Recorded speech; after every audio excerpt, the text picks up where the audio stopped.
Assalamualaikum warahmatullahi wabarakatuh. Salam sehat untuk kita semua. Perkenalkan, kami peserta Lasar CPNS PPSDM Regional Bandung Angkatan 21 Kelompok 4. Pada kesempatan kali ini, kami akan menjelaskan materi tentang isu global, yaitu korupsi. Yuk kita simak penjelasannya.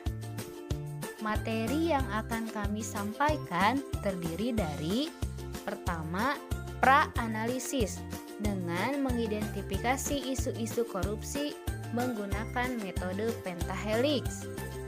Yang kedua, pemecahan isu korupsi dengan metode USG. Yang ketiga, analisis akan masalah dengan menggunakan metode fishbone. Dan yang terakhir, terdapat tabel penyelesaian isu dengan analisis SWOT. Nah, sebenarnya apa itu korupsi? Menurut Undang-Undang Nomor 31 Tahun 1999, korupsi adalah tindakan setiap orang yang melawan secara hukum untuk melakukan perbuatan memperkaya diri sendiri atau orang lain yang dapat merugikan negara maupun perekonomian negara. Selanjutnya, beberapa teori penyebab korupsi.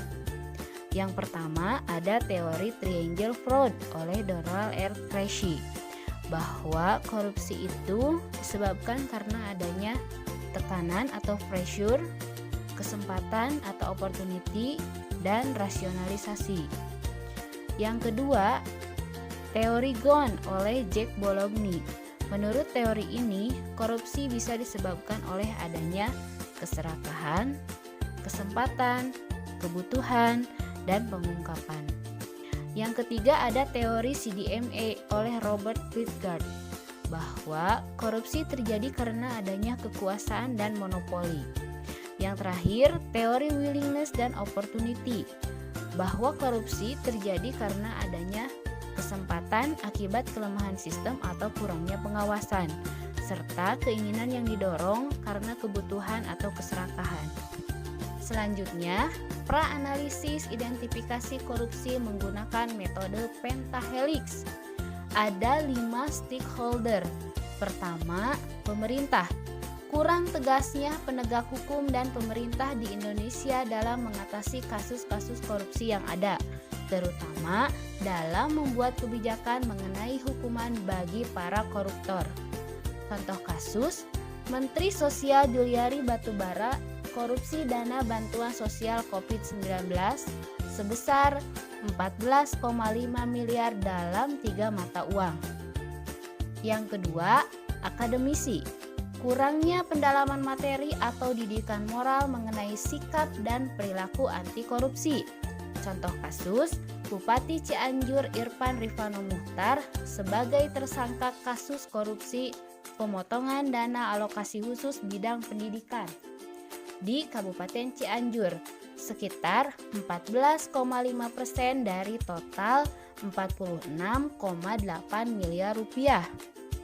Yang ketiga, pengusaha. Kurangnya rasa peduli para pengusaha dalam membantu negara mengatasi korupsi. Bahkan tidak sedikit pengusaha di Indonesia ikut terjun menjadi pelaku korupsi. Contoh kasus, Menteri Kelautan dan Perikanan Edi Prabowo melakukan suap terkait perizinan ekspor benih lobster sebesar uang tunai 52,4 miliar rupiah. Yang keempat, masyarakat. Perasaan tidak puas atas apa yang didapatkan dari penghasilan, keserakahan, dan kurangnya kesadaran akan akibat dari korupsi. Yang terakhir, media. Lebih banyak memberikan informasi mengenai kasus korupsi yang sedang hangat terjadi dibandingkan dengan menginformasikan bahayanya korupsi bagi negara. Selanjutnya, analisis menentukan prioritas dengan metode USG. USG adalah salah satu metode scoring untuk menyusun urutan prioritas isu yang harus diselesaikan. Pada tahap ini, masing-masing masalah dinilai tingkat resiko dan dampaknya. Urgensi, yaitu seberapa mendesak isu tersebut. Seriousness yaitu seberapa serius isu itu perlu dibahas, dan growth yaitu seberapa besar kemungkinan masalah itu akan berkembang.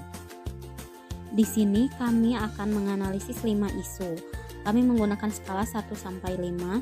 Skala 1 artinya sangat kecil, 2 artinya kecil, 3 sedang, 4 besar, dan 5 sangat besar. Yang pertama, kurang tegasnya penegak hukum dan pemerintah di Indonesia dalam kasus-kasus korupsi yang ada, terutama dalam membuat kebijakan mengenai hukuman kepada para koruptor. Kami memberikan poin 5 pada urgensi, 5 pada seriousness, dan 5 pada growth, dengan total 15. Yang kedua, kurangnya pendalaman materi atau didikan moral mengenai sikap dan perilaku anti korupsi. Poinnya 4 pada urgensi, 4 pada seriousness, dan 5 pada growth, totalnya 13. Yang ketiga, kurangnya rasa peduli para pengusaha dalam membantu mengatasi korupsi. Poinnya adalah 4 pada urgensi, 4 pada seriousness, dan 4 pada growth, totalnya 12. Nomor 4, perasaan tidak puas atas apa yang didapatkan, keserakahan dan kurangnya kesadaran akan akibat dari korupsi. Kami memberi poin 3 pada urgensi, 2 pada seriousness, dan 3 pada growth, totalnya 7. Dan yang kelima, lebih banyak media memberikan informasi korupsi yang sedang hangat terjadi dibandingkan dengan menginformasikan bahaya korupsi bagi negara. Kami memberi poin 2 pada urgensi, 2 pada seriousness, dan 2 pada growth, dengan total 6. Analisis isu melalui metode Fishbone. Diagram Fishbone adalah salah satu metode untuk menganalisis penyebab dari sebuah masalah.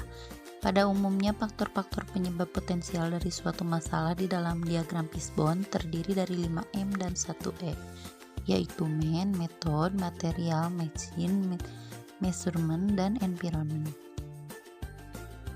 Dalam kaitannya dengan isu korupsi, maka faktor yang akan dianalisis dalam diagram Fishbone kali ini yaitu yang pertama, man atau pelaku korupsi.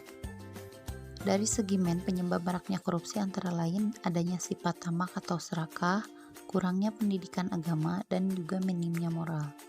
Dari segi metode, penyebab korupsi antara lain ringannya hukuman bagi pelaku tindak pidana korupsi, kemudian lemahnya undang-undang yang mengatur tindak pidana korupsi, serta kurangnya tingkat penyelesaian penyelidikan.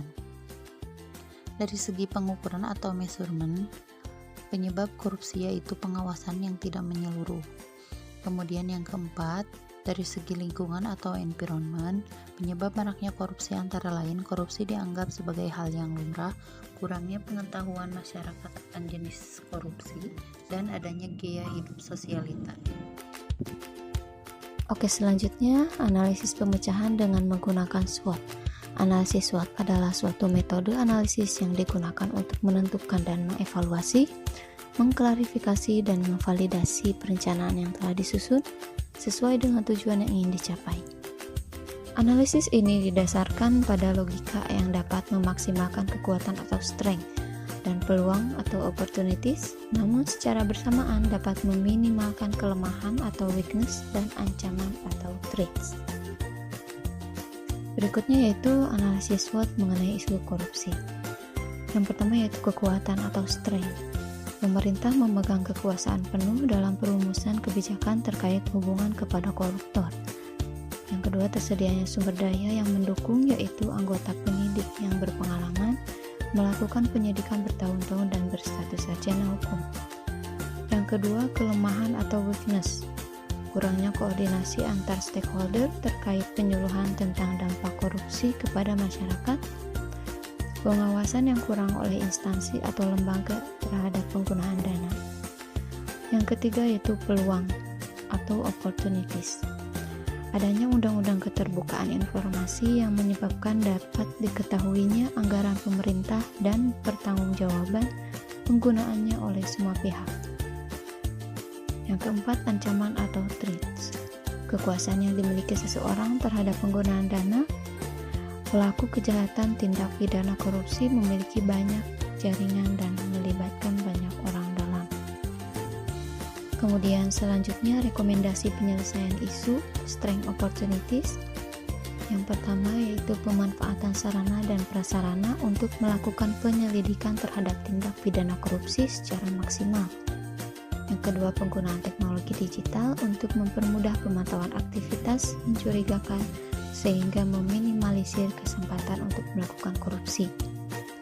Kemudian weakness opportunities, meningkatkan hubungan atau relasi terhadap instansi terkait guna mempermudah dan mempercepat penyidikan korupsi. Yang kedua, mengirim penyidik untuk belajar mengenal penyidikan tindak pidana korupsi agar terjadi peningkatan kemampuan dalam penyidikan.